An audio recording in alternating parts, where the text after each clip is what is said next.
So we've seen how to use D3 to create these different shapes, rectangles, circles, lines, etc. And at the minute, all of these different attribute values, things like width and height, they're all being hard coded. Now, when we start to create data-driven diagrams, we're going to need a way to join that data to our different shapes. For example, a rectangle's height on some kind of bar chart could be derived from a value stored in a database, right? So how do we do this? How do we set the attributes of our different shapes right here based on some data? How do we take that data and join it to our shapes? Well, we use something called the data method. Now, the first thing I want to do is just delete all of this stuff from the index.js because we're going to start with a blank slate, and I want to take you over to the index page because I've changed this slightly.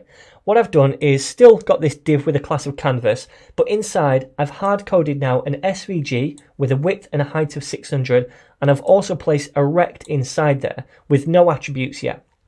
Now, there is a reason I've hard coded it like this, and we'll talk about that later on.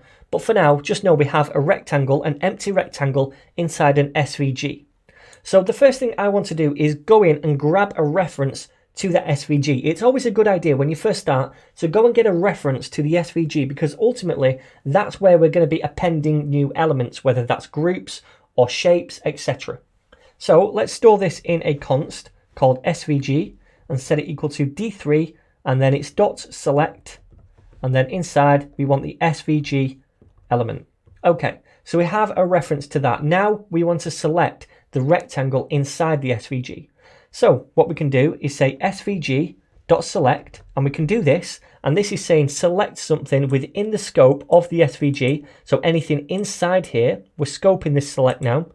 So we want to select the rect inside it. Okay, so we have that, and what we could do is apply some attributes to that. For example, the width. So we can say .attra, and then the width is going to be 200. And then if we do an attribute for, the height, and that is going to be 100.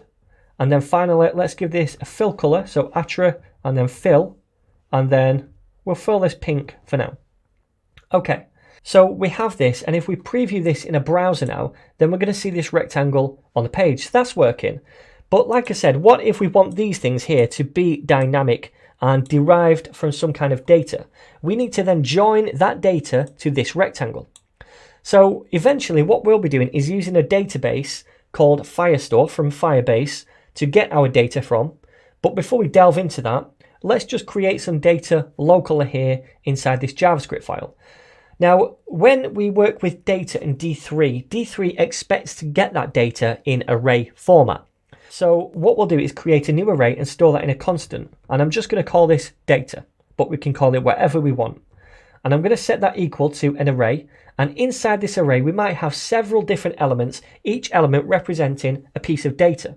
For example, if we're using data to drive the heights of bars in a bar chart, each chunk of data inside here would be an object which would represent one single bar. And each object would have a height property to say the height of that bar. For now, we only have one rect, so let's just do one object to represent this rectangle. And I'm going to say the width up here, and I'm going to set that to 200, and the height, which will be 100, and the fill also, which will be purple. Okay, so now we have this data right here, this object. What we want to do is join this data array with this element. So the way we do that is by using a method called data, like so. And we can put that before the attribute methods right here, because then when we use the attribute methods, we're going to have access to whatever data we join here to the rect. So I'm going to pass in our data constant, like so. And now, if we store this in the constant itself, if I say const rect is equal to this, and then log all this to the console, you'll see what happens in a minute.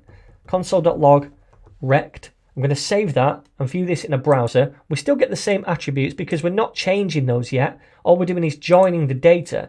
But if I go to the console now and take a look at this selection, and don't be put off by these different groups here, we'll talk about those later on. But if I check out this thing here, this rectangle, then we're going to see down here some kind of data property. And this data property right here, underscore underscore data, this is the data that is joined with this particular rectangle now. So D3 has created some kind of link between this rectangle element and our data element. So now what we can do is use that link. We can use that data inside here to dynamically drive these different attributes. So then, instead of hard coding a value here, what we can do is create a function which returns a value. So I'm going to type out function here, like so, and then we return a value. And whatever value we return here is going to be the value of this attribute. So I could just return something like 400 here, and that is going to set the width to 400. And it would be the same as just typing out 400 directly here instead of the function. But the good thing is about using a function is that we now have access to the data that we pass into this rectangle. So I could say D, and that is the data here. We pass in a D for data, and I have access to that D inside this function now. So let us still return 400, but before we do that, let me just log to the console this data. So console.log D. Oops, make sure you spell console correctly. Save, view in a browser, and now we can see this is logged to the console. So this is the data, and we have access to that one object which has been joined to this rectangle. So now we can use the properties on this data, like the width or the height, to return a value here.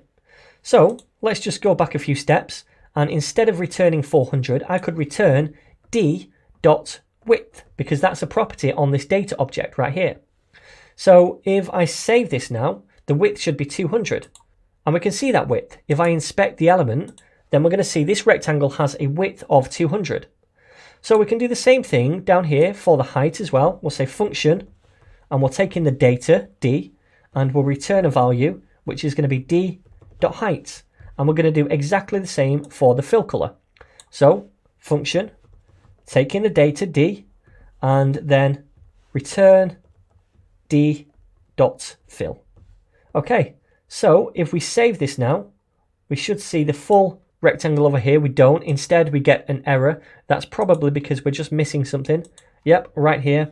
We're just missing a closing parenthesis. So save that now, view in a browser, and now we can see this new rectangle with the new dimensions and the new fill color. Awesome. So now if we were to just change these things up here instead, red, and the height is 400, then this is going to update as well. We don't change them down here because that's just returning what's on the data object. So this is updated as well. Awesome. Now I want to show you one more thing, and that is the different parameters we can take inside this function. So not only do we take this D parameter, which represents the data, we also take in a parameter called I and a parameter called N. Now what I'd like to do is just log these to the console just so you can see what they are. So I'll say console.log, and first of all we'll log out the I element, and then underneath we'll log out N. So console.log N. Save that and view it in a browser, and now we can see I is 0 and this is N, this array with the rect inside it. So I is the index of this element, this current element that we're on, this rectangle, inside the array. So if we had more than one rectangle, then it could be 0, 1, 2, 3, and N is the current selection, which is this, the one rectangle. It's in an array because it returns it in an array. So this is our selection. Now we'll learn more about these different properties right here, but I just wanted to introduce you to them now because we will be using them as we go forward. But that, my friends, is how we dynamically set these attributes with data. We use a function, and we use the data parameter right here and return a value from that data parameter. All right then, gang, so currently we're using functions to return a value from the data to set these attributes.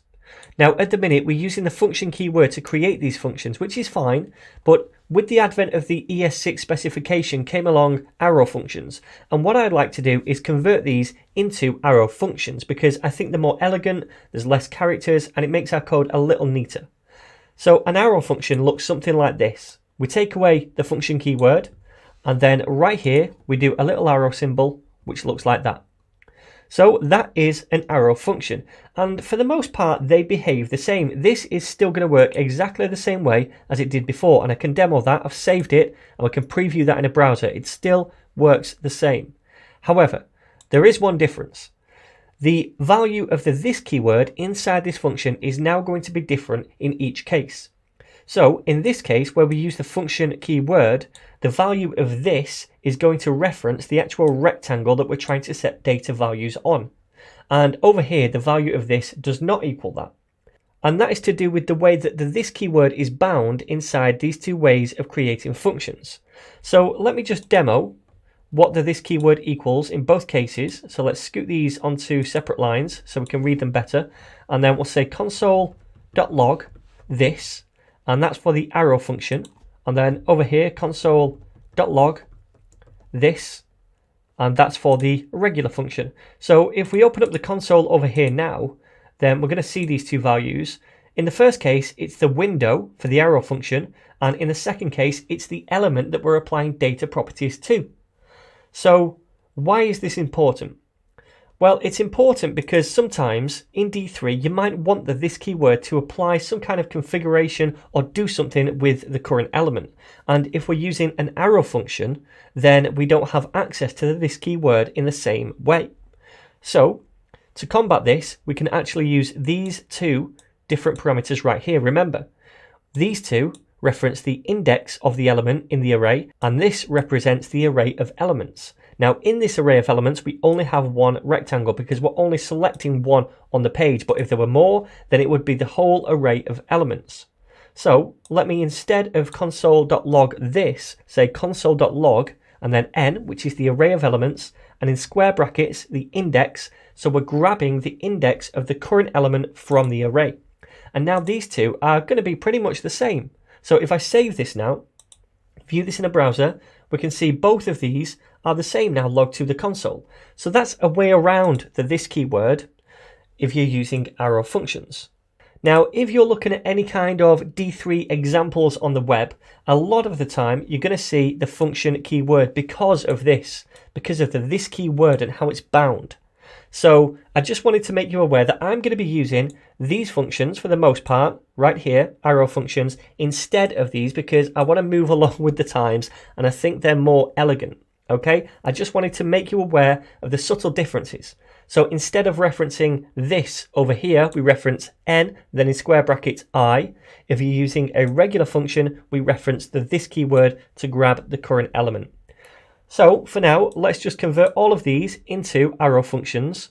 Let's scoot this back up here and this as well. And we'll get rid of all this, scoot this back up, and then let's convert these into arrow functions. So we'll place our arrow after the brackets like so. Get rid of the function keyword again. And there we go. So these are now all arrow functions. Now, two more things I want to show you with arrow functions. If we're returning a value on the same line, we don't need two things here. We don't need these curly braces, like so, and we don't need the return value. It's implicit. It automatically returns what's here. And a lot of the time, we're going to be doing this in D3, and it makes it much, much shorter. So this right here, this is exactly the same as this kind of thing. It does the same thing. It still returns this value. If we go onto two lines, if we needed to do extra logic and we're going onto two lines, we do need these and we do need to return something explicitly. But if we're just all on one line, we can shorten our arrow function to this, like so. Okay, so that makes it even more neater. So let's get rid of that as well. And if we save this, you're going to notice that this does exactly the same thing. Save it. And we can see it's still the same color, same shape, same dimensions, etc. Now, one more thing. If we're only passing one parameter into the arrow function, we don't need the parentheses. So we can take those away. And again, this does exactly the same thing. If we're using more than one parameter here, then we'd keep the parentheses. We need those on. We can't take those off. This wouldn't work, okay? But when there's only one parameter in the parentheses, we can remove the parentheses again, making it look shorter and neater. All right then, so there we go. That is how we use arrow functions in D3, and this is what I'm going to be using as we go forward. Okay then, so we've seen how we can select a single element like this, a rectangle, and join data to that using some data. So that drives the different attribute values over here using that data. But what if we had, instead of just one rect right here, what if we had, say for example, 3? And we want to create data to join to each of these rectangles to drive how they look in the browser.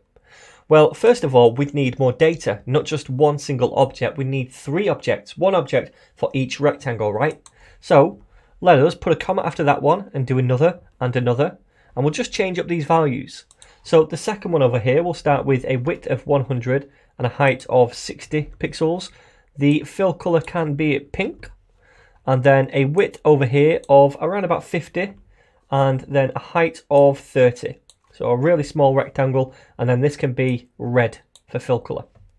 Okay then, so if we save that now, it's not going to do anything differently in the browser, and that's because currently what we're doing is just selecting one single element. Remember, this select method, that selects the first element that matches this in the DOM, so it's still only matching one of these rects and applying attributes to that one. These 2 are remaining empty. So what we need to do is change this to select all, because select all gets us a collection of the elements that it finds in the DOM, and then that's all there is to it. We don't need to change any of this. We're still joining the data to that selection, and then we're applying these attributes for each one. So let's save this and view it in a browser, and we can see each one of those rectangles is there. The purple, the pink, and the red, and they're all overlaying each other, but that doesn't matter for now. They're all there. Now then, what's going on here? Well, to demonstrate this, what I'd like to do is log this value over here to the console, because remember, we store this in a constant. So let's log that to the console just to see what's going on with it. So console.log rect. Save that, view this in a browser, and over here we can see we have the selection. Again, don't worry about these groups just yet, I'll talk about those later. But in here we have this array of 3 rectangles. That's our selection, right? When we select these in the JavaScript, that's what we're doing. We're selecting these 3 rectangles. Now, remember, when I said we use the data method, what that does is attach data to an element. So what it does now that we have 3 different elements in this selection, and we have 3 different objects over here, what this does is attach the data property to each individual element, each individual rect in turn. So this one will be attached to the first rect, this to the second, and this to the third. And we can see that over here. If we expand this and go to the first rect, we can go all the way down, and we see that data property at the bottom right here. So we can see the first object right there. That's this one, the purple one. Then if we go to the second one, let me just zoom this up and open the second rectangle. If we go all the way down to the bottom, we're going to see that data property again. Only this time, it's the second object, the pink one, right? And then finally, if we open the third rect and go all the way to the bottom to see the data that's been joined to it, we can see that it's the third object. So all of this is going on behind the scenes. D3 is taking each one of these data elements and it's joining it in turn to each rect element inside our selection. We don't have to do anything special. And then what it's doing is applying these attributes to each one of those rectangles in the selection. And each time we do this, the D here that we pass through to the arrow function references the data on that individual rectangle that's been joined to it. And remember, in each case, it's a different object. It's this data right here that's joined to it. So when we say d.width, we're accessing the property d.width from this data thing right here. Okay? So that's all there is to it. This is applying the attributes to each individual element in turn. So that's pretty cool, right? Now, if we have a series of data, we can join each object or each record of data to a separate element in the HTML document. But in reality, we might not already have the rects hard-coded like this. We might want to output a graph, and the number of rects we output is going to be dependent on the number of objects we get back from a database. Now, that might be unknown to us, and it could change over time, so we don't know how many rects we're going to need to create here. So we might not hard-code them. So we'll take a look at how to combat that problem in the next video. Alright then my friends, so we've seen how we can create some data and attach that data using the data method to a collection of shapes, so that each object in the data is attached to an individual shape in this collection. We've seen how we can do that, and because we've got 3 objects here, we've output 3 rects right here in the DOM. We've hard coded that. But in reality, we probably won't know how many different objects we're going to be retrieving from a database, because that's ultimately where our data is going to be stored. So if we don't know that number, then we won't know how many different rectangles to hard code in our HTML. For example, if we only have 1, and then over here we get back from the database a series of 3 objects, then this isn't going to work. I'll demo that. I'll save this and view this in a browser, and we only see 1 rectangle, but we want to see 3. We want all 3 from here. So this is still attaching the data to the first element inside this over here, this collection, because there is only 1 element, but it's not creating an extra 2 rectangle elements for the other 2 data objects. It doesn't do that. So to combat this, we need to talk a little bit about the enter selection. Okay, so imagine we hard code 2 rect elements to our HTML file. They are in the DOM. Now we also retrieve data which comes back as an array of different objects, and there's 4 objects in that data.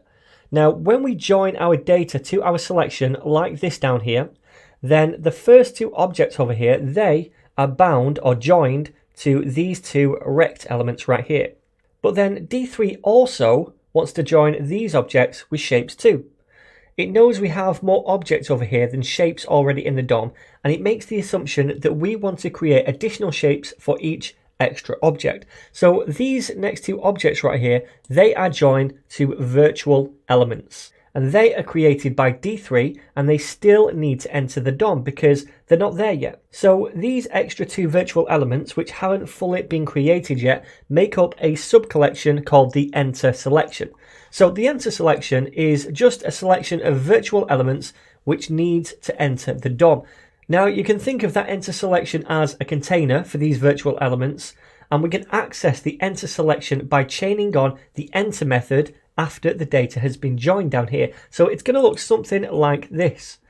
First of all, we say const rect equals d3.selectAll rect and join the data. So if there are any rectangles already in the DOM, it's going to join to those, but if there's any extra data that needs to be joined to additional elements, then we access that subcollection of virtual elements using the enter selection on this thing right here. So we can now say rect.enter, right? Because we've already joined the data and it's creating these virtual elements. Now we're accessing those virtual elements in the enter selection by saying rect.enter.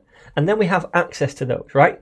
And then what we could do is say, okay, well, I want you to append a rect for each one of these, because ultimately that's what we want to do. We want to append a new rectangle to the DOM for each element inside the enter selection, for each virtual element right here.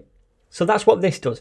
It takes the enter selection and it appends a rectangle to the DOM for each one inside the enter selection. And then we can carry on as normal for this selection. We can add attributes such as the width, the height, the fill, etc.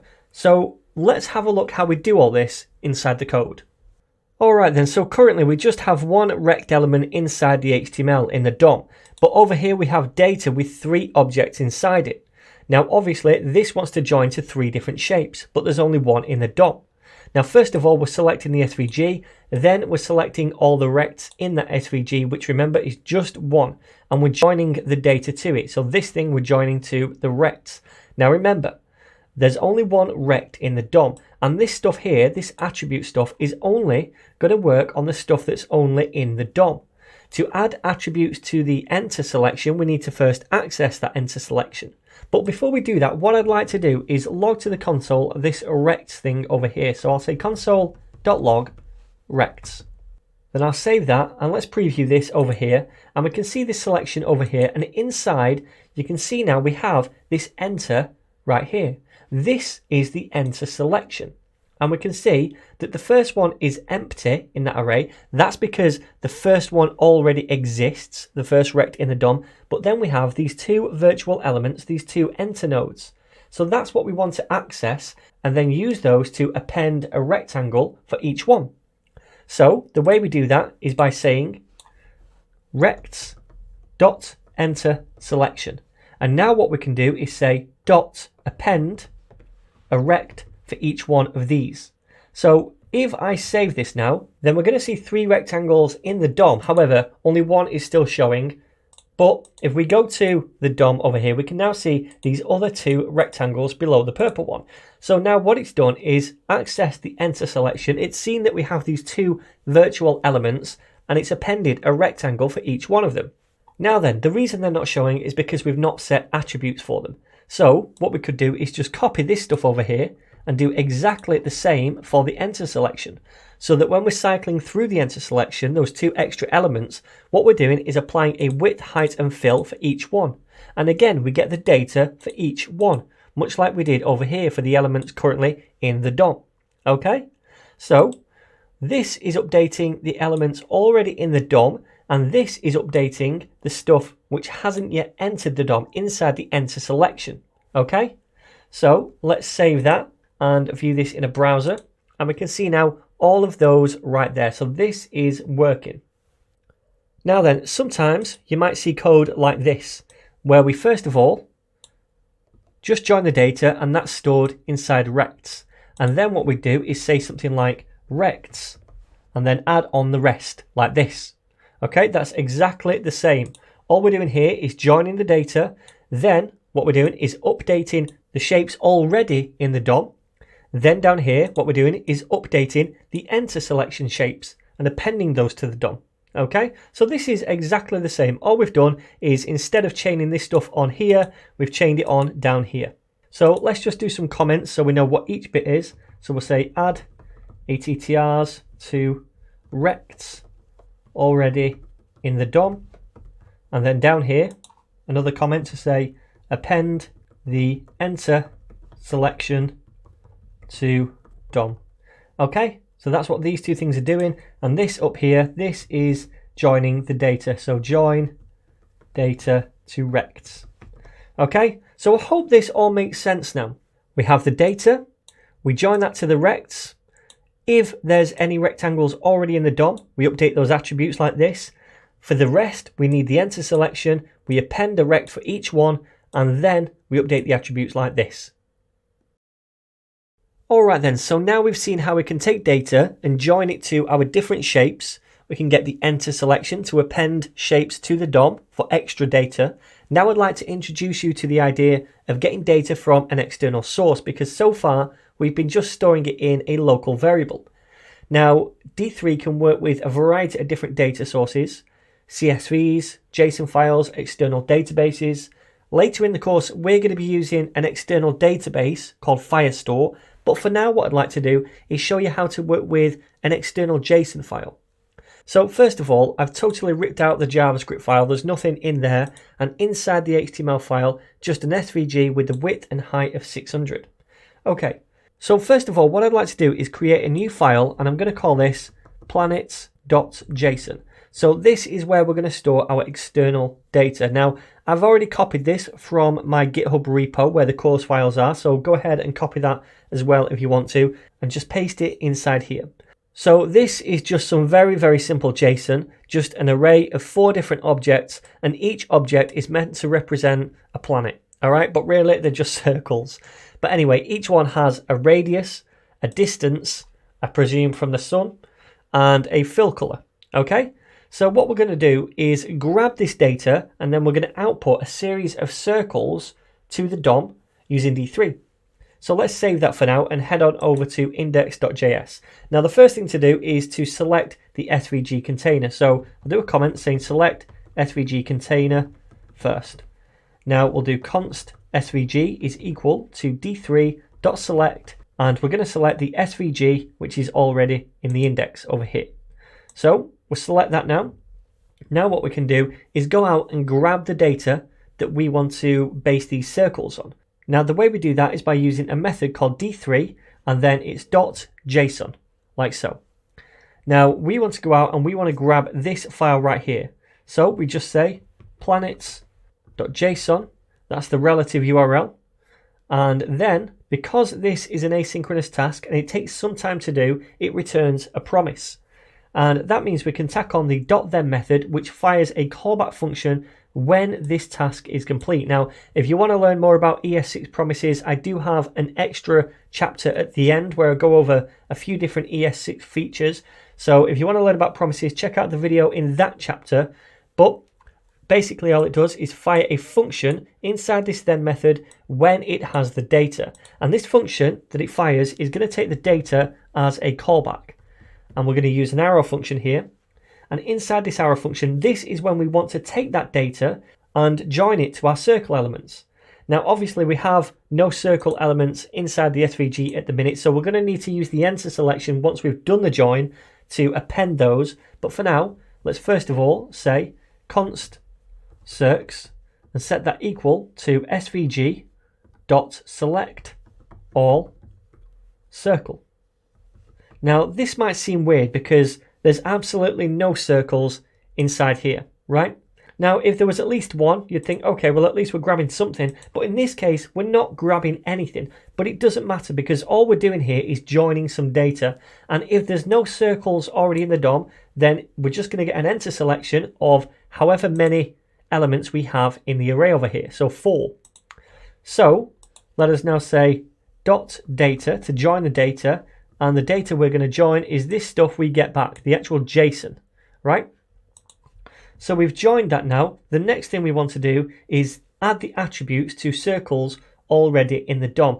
Now, we just said there was no circles already in the DOM, but it's always a good practice, just in case you have circles in the DOM and you're updating data over time, to try and update them to begin with, okay? Because at some point, there might be a circle in the DOM.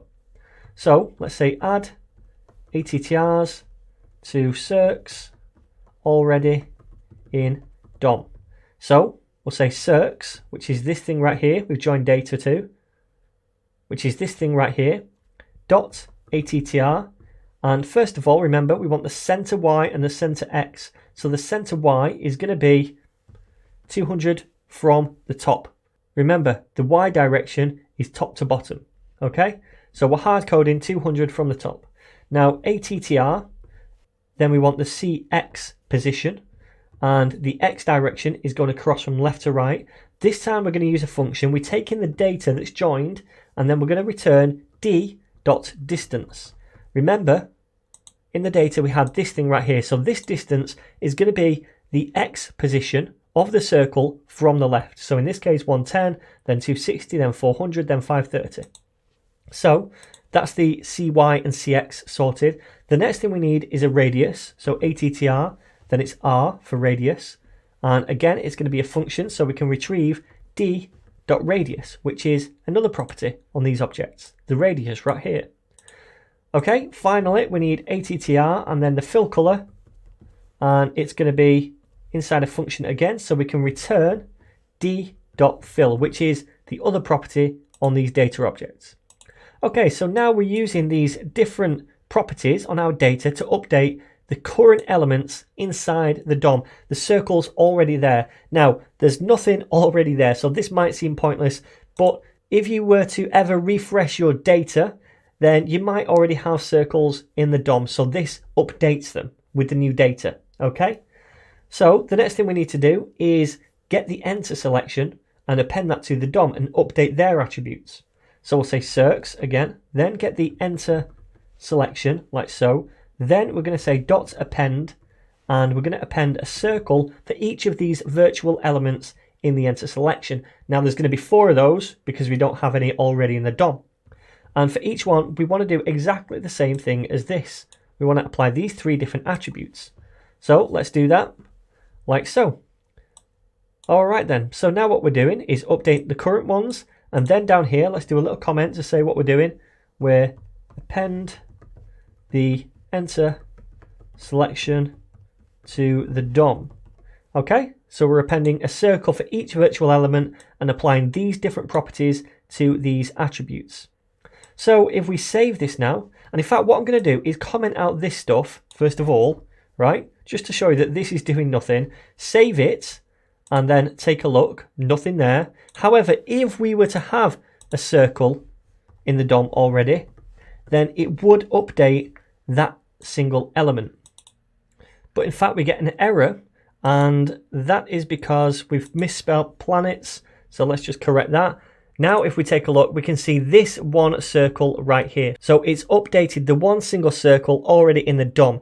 So let's take that away now. We don't want that. Now, if we save it, we don't see a circle again. Okay, so if we go back to the index, I'm going to uncomment this stuff so we can append the enter selection. And now if we take a look, we're going to see all of these different things right here. Now, currently they're all at the top, and that's because we've not set a Y property. So let's copy this one as well and do this under here. So we need the CY to say where they're going to be in the Y direction. And now they're all down here. So there we go, my friends. That's how we go out and we grab external data. We use the d3.json method to grab JSON. We supply the path. Then, because this is asynchronous, it returns a promise. We can tack on the .then method, which fires a callback function when the data is returned to us. Then we're going through this cycle of first joining the data, updating the elements currently in the DOM, then getting the enter selection to grab the virtual elements, appending a circle for each one, and updating the attributes of each one of those circles. Make sense? Good. So now you should be quite comfortable joining data to shapes.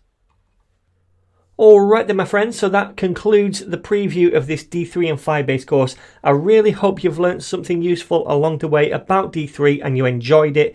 If you did, please, my friends, do not forget to share, subscribe and like. And don't forget, if you want to take the full course and learn more about D3, how to create data visualizations and hook it up with Firebase, then that link to the full course is down below. It's got an auto discount applied to it, but if it doesn't apply it, don't forget to use this promo code right here, NinjaYT. Okay, so there we go, guys. I hope you've enjoyed this, and I really hope to see you on Udemy as well.